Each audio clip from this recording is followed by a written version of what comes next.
All right, as we talked about earlier, yesterday, House Democrats blocked an effort by House Minority Leader Kevin McCarthy and the House GOP Doctors Caucus as they tried to peel back Nancy Pelosi's mask mandate in light of the CDC's newest guidance for people who have been vaccinated.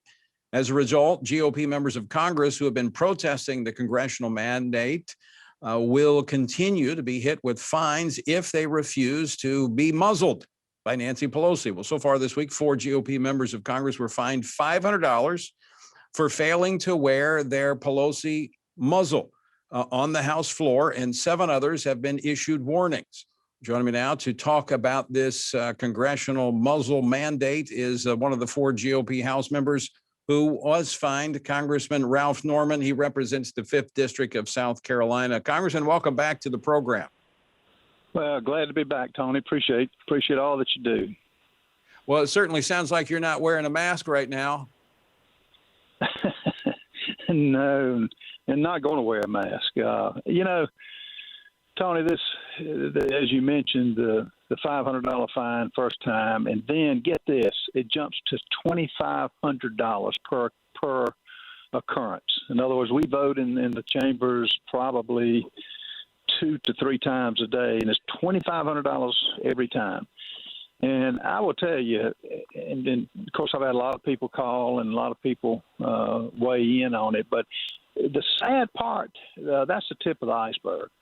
What Pelosi and her group are doing to this country is unbelievable. The vote today, I don't know whether you followed it, to fund Israel during their war with Hamas, failed. The vote for America to fund Israel was defeated 213 to 212. I don't know in the history of this country where we have not sided with Israel in their plight to maintain their democracy. And but this crowd knows no bounds. It really doesn't. But no, the fines, we knew Kevin was going to put this up. 3 of us stood up at caucus and said, regardless, fails or not, we're not doing it. And, we've heard for a year and a half, follow the science. Well, CDC issued a statement that if you've been vaccinated, as most members of Congress have, as I have, there's no need to wear a mask. And she continues to do this in spite of the fact that when she was at the salon back during the height of the COVID crisis, she didn't have a mask on and could have infected the salon owner. But it's the height of hypocrisy. But as I mentioned, this is the tip of the iceberg for this country. And sadly, we got to fight and we got to win.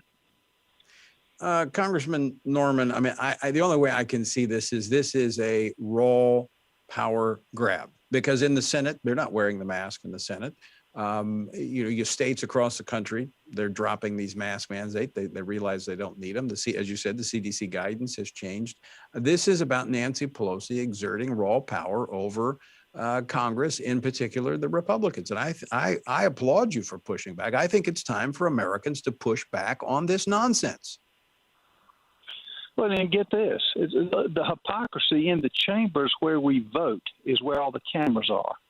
And I think she wants to she would keep this country shut down forever because it takes the spotlight off of her awful policies, like the vote against Israel, like the border crisis, like the gasoline and inflation, like the bankruptcy that this spinning this country into.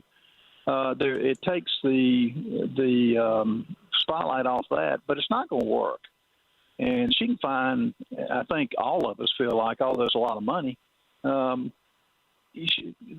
lady has got to be stopped. She can't have power. And this is in the hall. Once you step out of the chambers where the cameras aren't, then you don't have to wear a mask. Anywhere in the hallways of the Capitol, you don't have to wear a mask. Now, how hypocritical is that? Let me ask you this, Ralph. Is this really a part of scaring the American public and keeping them fearful and afraid of this virus so they can be more easily controlled by the Democrats? Oh, yeah. It's a scare tactic. It's a tactic. We're going to have another virus. I mean, this isn't the last one to come out of China. China is not our friend. you notice there are no commissions to study where it came from. The ones that were going to talk from China have now disappeared. And so, but it's a scare tactic. But she does this all the time. And imagine $2,500 for every time I take a seat and don't wear a mask. And it's a scare tactic, and it's a heavy-handed tactic. Well, I hope and pray our nation can survive, another year and a half of this type of leadership, but it's got to change. Congressman Ralph Norman, thanks so much for joining us today, and thank you for standing up. I hope it inspires others to stand against this tyranny. That's the only way I can describe it. Ralph, have a great weekend. Yeah. Thank you, Tony. Appreciate it. Ralph Norman of South Carolina. Appreciate him and all he does on Capitol Hill. All right, coming up next, all across the country, parents, state legislatures, now even attorneys general from states across the country pushing back on critical race theory. But what's the church doing? Owen Strong is here next.